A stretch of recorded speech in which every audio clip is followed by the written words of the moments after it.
On her very first day cleaning a millionaire's house, a black housemaid saw something that changed her life forever. The enormous living room was filled with shelves packed tight with books. She couldn't hold back her curiosity and asked the owner a simple question. Did you read all these books?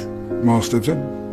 Why? His answer made her realize something powerful. Knowledge could truly change a person's destiny. That night, when she got home, she turned off the television. She sat down and made a learning plan for her children. She told them they had to finish 2 books every week, and on weekends they needed to write a report about what they had read. If you use that time to develop your God-given gifts, wouldn't be long before folks was watching you on TV. Those words sank deep into her son's heart. From then on, a boy named Carson studied late into the night. But even with all his effort, he was still at the bottom of the class. When his teacher asked how many questions he had answered correctly on the exam, he whispered, "None." The classroom erupted with laughter. Carson lowered his head in shame. Every day after school, he avoided his classmates so he wouldn't face their stares. But the teasing never stopped. Finally, he lost his temper and got into a fight. He was sent to the principal's office. When the principal demanded an explanation, Carson said it was an accident, but no one believed him. The principal pulled out his report card and handed it to his mother. It was filled with nothing but D's and F's. He warned her that if things didn't change soon, the school would have no choice but to expel him. On the way home, Carson was overwhelmed with guilt. He promised his mother he would never fight again, but when it came to grades, he wasn't so sure. He had already tried his hardest, and maybe his classmates were right. Maybe he really was dumb, but his mother looked him in the eyes and said firmly, "You're not dumb, my son. You are smart. You just haven't used your intelligence yet. But if you keep these grades, you'll spend your whole life scrubbing floors in a factory." Her words shook Carson to the core. He vowed to change, to prove himself to his mother. Yet no matter how hard he worked, his grades didn't improve. Then one day, his mother noticed something strange about the way he read. She soon discovered the truth. Carson was severely nearsighted. She didn't hesitate. She broke open her savings and bought him his first pair of glasses. For the first time, the words on the board came into focus. For the first time, his eyes locked onto the pages of his books. Slowly, his grades began to rise. The day he finally passed an exam, his mother's joy was beyond words. From that moment on, Carson started to love learning. He read late into the night at the library. He read in his dimly lit bedroom. He even read in the bathroom at home. Anywhere he could, he studied. Soon, his grades improved dramatically. When he brought home his very first A, he rushed home after school, eager to share the joy with his mother. But she told him calmly, "If others can do it, you can too, and you can do even better." Those words became his driving force. Carson pushed himself harder than ever. The first time he stood at the front of the class to be praised by his teacher, he felt something he had never experienced before. It lit a fire inside him. As time passed, his hunger for knowledge only grew. He became fascinated with everything, even a simple pebble on the ground. His curiosity drove him to read every book he could find about rocks. That curiosity paid off one day in science class. The teacher held up a black stone and asked if anyone knew what it was. The room was silent. Then Carson raised his hand. "It's obsidian," he said, and went on to explain how it formed. His explanation was so detailed that even the teacher learned something new. From that day on, his classmates saw him differently. After class, the teacher showed him a microscope and invited him to take a look. That single moment opened a door to a whole new world. Carson's desire to explore the unknown grew even stronger. 4 years later, the boy who once sat at the bottom of the class stood proudly at the top of his grade. His mother watched him walk across the stage to receive an award, her heart bursting with pride. After years of determination, Carson earned a place at Yale University with a full scholarship. He even met a brilliant young woman who became his girlfriend. Together, they dreamed of the future. But Carson still faced obstacles. His grades in chemistry were so poor that he had failed multiple times. If he didn't pass this time, his dream of becoming a doctor would collapse. As he struggled, his girlfriend asked him, "What's the thing you do best?" "Reading," Carson replied. "Then do what you do best." She said, "Read. Read as much as you can. You'll find the answers in those books." Carson took her advice. He studied day and night. With her help, he filled in every gap in his knowledge. When the exam finally came, the pages were filled with complex chemical formulas. But Carson's mind was ready. Answers flowed as if his pen had a life of its own. When the results were posted, his name was there. His hard work had paid off. At graduation, Carson was recommended for an interview at Johns Hopkins Hospital, a place known as the Mecca of medicine. But it was also where countless dreams were crushed. Each year, they accepted only 2 neurosurgeons. And that year, 125 applicants competed for those spots. One question mattered most. "What makes you think you can be a brain surgeon?" Carson answered calmly. He spoke about his passion for exploring the unknown. Then he asked, "Do you believe in miracles? The human brain is a miracle, and I believe every person has the power to create miracles." His confidence and composure impressed the interviewers. Those were exactly the qualities a neurosurgeon needed. Carson was accepted, although he was only an intern. His heart was filled with excitement, but reality was harsh. At first, the receptionist mistook him for a janitor. Later, a senior doctor confused him for a nurse and told him to draw blood from a patient. Carson checked checked the chart and realized the patient was severely anemic. Drawing blood could have made things worse. When he refused, the doctor saw it as a challenge to his authority. Carson was harshly scolded. Though humiliated, he held his anger inside. It wasn't weakness, it was self-control, something life had taught him. Then came his chance. One night in the ER, a young man was rushed in after being struck in the head during a baseball game. His life hung by a thread, but all the neurosurgeons were away at a conference. The only doctor there was Carson, still just an intern. By rule, he wasn't allowed to operate, but as the patient's condition worsened, Carson knew he had no choice. Guided by duty, he stepped into the operating room as lead surgeon for the very first time. 4 hours. He worked with focus and precision, and in the end, he saved a life. But soon after, he was summoned to the director's office. His decision had broken hospital rules and could have put them at risk. He braced himself for punishment. Instead, the director gave him news so shocking it would change his life forever. Want to know what happened next? Follow me. The rest of the story is coming soon.